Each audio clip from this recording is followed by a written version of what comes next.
What is going on today, guys? Back with another video on the channel. We have got a pull workout today. So the last one was push. Today we're doing pull. So focusing on the lats and back, biceps as well. Well, pretty much just back and biceps. So we warmed up with a bit of shoulder mobility to start off with, and then here we're doing a bit of rotation, external rotation. And then some scapular pull-ups, retracting the scapula. Here, it's always good to retract the scapula before you perform any back workouts to activate the back.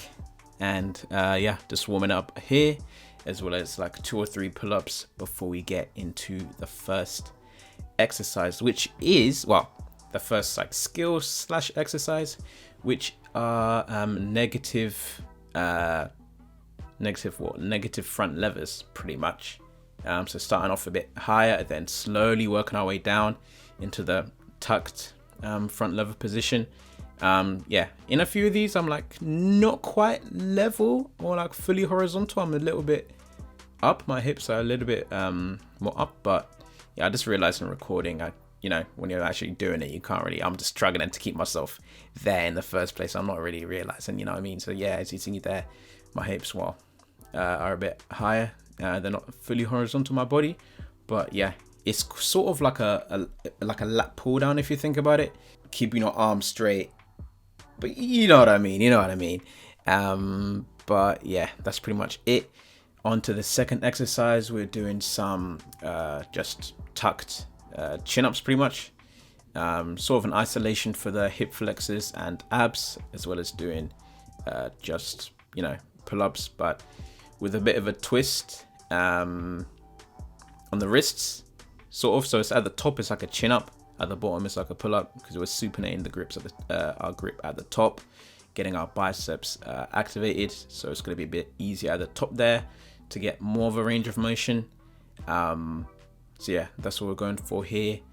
I've got the sets and reps on the screen already, so you can see them as you're going through. I'm not going to say it now, but yeah, great overall back builder and great for the biceps as well. Great compound movement in general. Now on to the third exercise. We've got some horizontal pulls / like Australian pulls on the rings. These are great if you can't quite do a pull-up yet. You can progress with these starting out.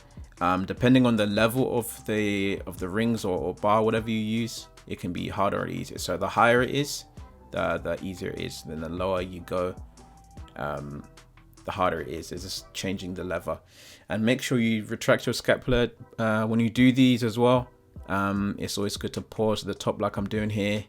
Really just try and bring your shoulder blades like together at the back. Imagine like, I don't know, there's a hand there or like a card, and then you're just trying to squeeze it so it stays there, So that's what you're meant to do. Well, that's what you should try and do. Just pause to the top, like for 1 to 3 seconds, a little bit of an isometric there. Yeah, this targets your upper back and your rear delts. As you can see, my elbows are like flared out as well to target that. If you want to target your lats, you can bring your elbows closer to your body. But yeah, I was focusing on the upper back. That's why my elbows were slightly out. Not quite 45 degrees, but still out there. And then to finish off, these are like sort of the same thing, but sort of, I was trying to go for more of like a face pull kind of thing here. I'm more upright, as you can see, and yeah, just bringing my elbows out wide as well. These are just to finish off the day here, really. Yeah, again, focusing on the rear delts. They don't get trained enough, and the upper back, because in calisthenics, always doing pull-ups and all that sort of thing. So the upper back is not really getting utilized too much. But there you have it. That is a pull day with the rings, and enjoy the rest of your day.